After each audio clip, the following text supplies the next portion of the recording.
Hi, Keep It Crazy family. So this is kind of a reaction video to Ariana's DNA results video and meeting her birth mom. So we were actually gonna do this video like the day after she got her DNA results.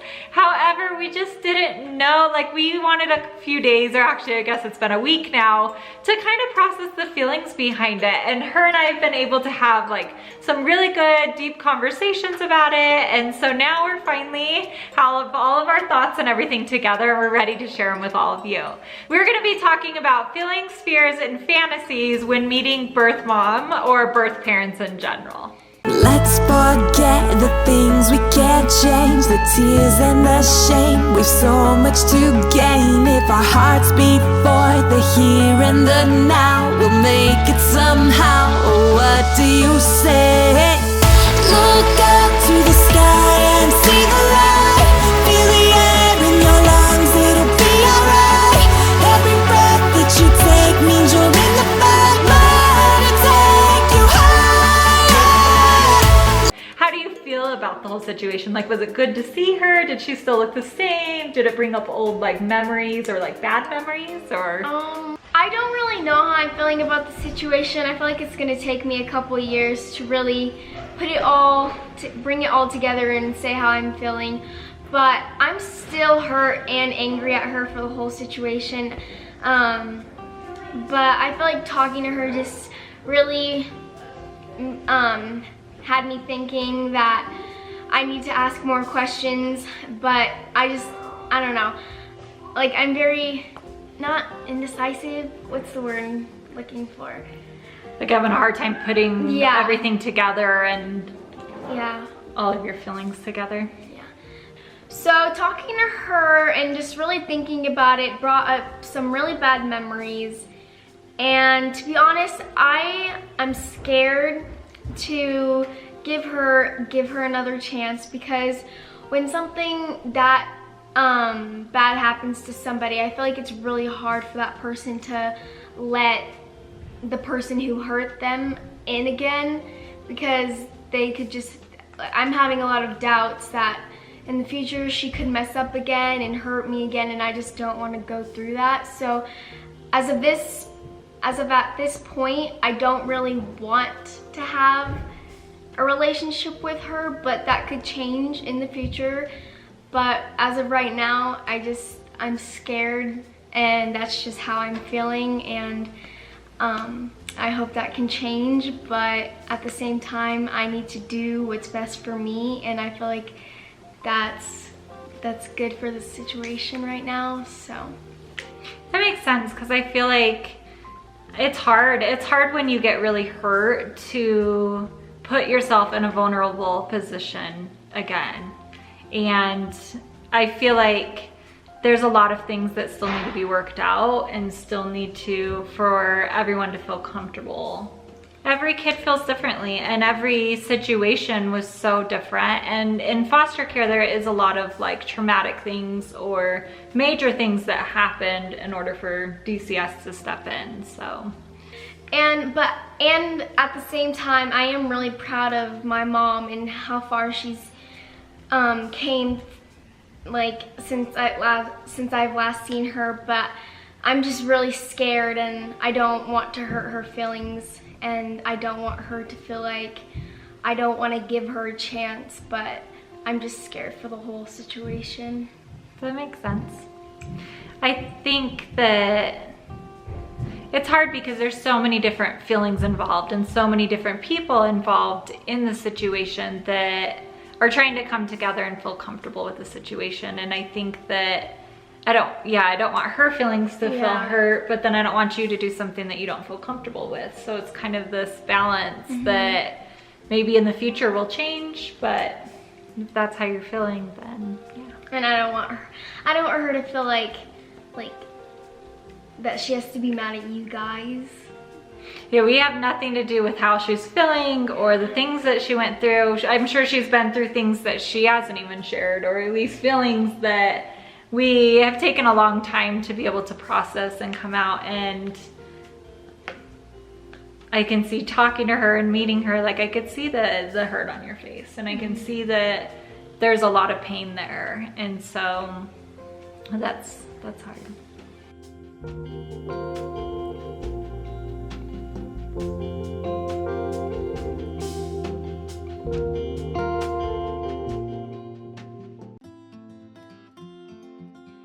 So now we wanted to talk about some of the fears behind meeting birth parents or birth families. And I know every adoptive parent feels differently about this. Every kid feels differently about it.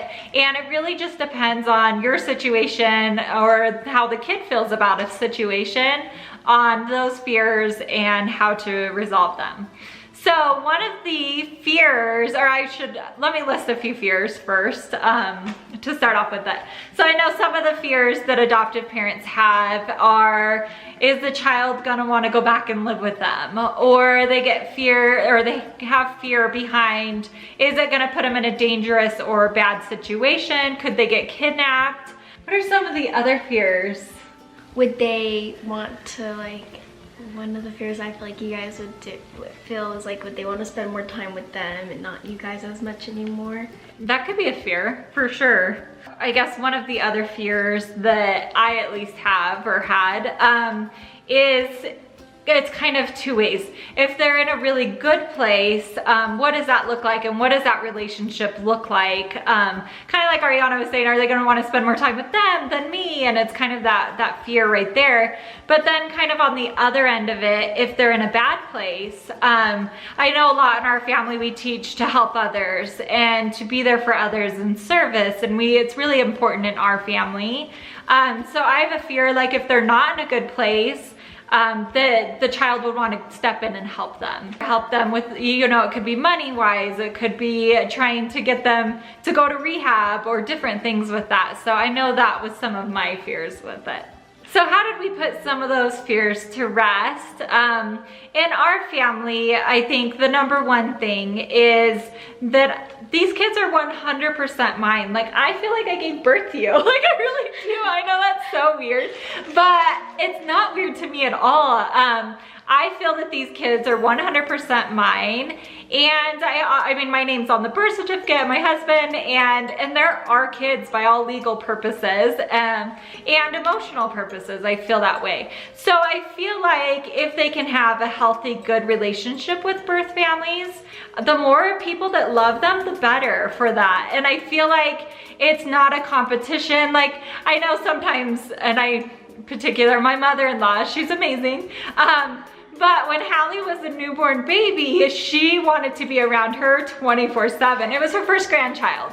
And she would come up and she would pick her up and she would take her and get an all new wardrobe and clothes, and she would just spoil her to like no end. And I was like, hey, like at first, like I had that thought, like that's my job. Like that's not your job to go buy her clothes.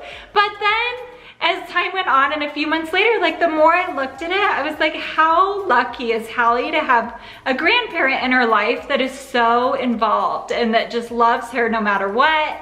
And I'm just like, you know what, the more people like that, the better, and how lucky is she? So I feel the same way about the adoptive kids and their birth families, is the more people in their life that love them, the better. And I'm excited for those relationships, and I'm excited to have a relationship with their birth families because it is a piece of our children, and it's a piece of their past. And these 23andMe tests are so exciting to me because I'm like, the more I can learn about them and their culture and their history, and like, I'm super excited. Like, it just makes me so happy to learn all of that. One of the topics that Ariana and I talked about off camera was a feeling of betrayal. And I know a lot of adoptive kids feel this way. They feel if they want to reach out to birth families, that it kind of is betraying their parents in a lot of ways.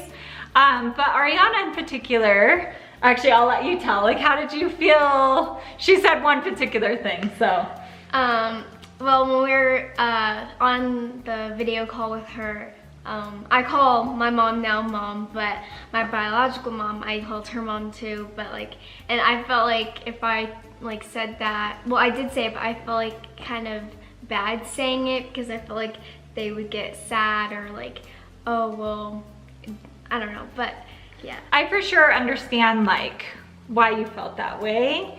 And I know she came to me and she was like, I didn't make you feel bad, right? Like, is that okay? And I want you to do whatever you feel comfortable with. And I want you to know that even if you call her mom and me mom, like, you have two moms, you know, and that's a lucky and a really good thing. And I don't want you to ever feel like you're betraying me or ever feel bad about things like that. And if there is something you feel bad about or something that even hurts my feelings, like, I'll always communicate that to you. And I hope that you would do the same.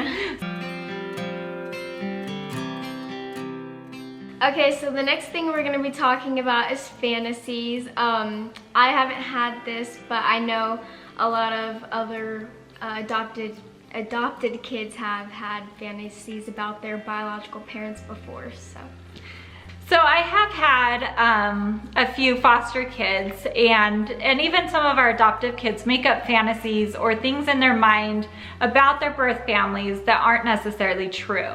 I had one in particular who thought her mom was a princess and that she was just too busy to take care of her. I've had them think they were famous actresses, singers, just different things in that realm. However, one thing that I thought really helped with the fantasizing is being open and honest with all of my children from the very beginning. So I feel like by learning all of that, even with the birth families involved, is a really important thing. Also, kids can get very confused about their past.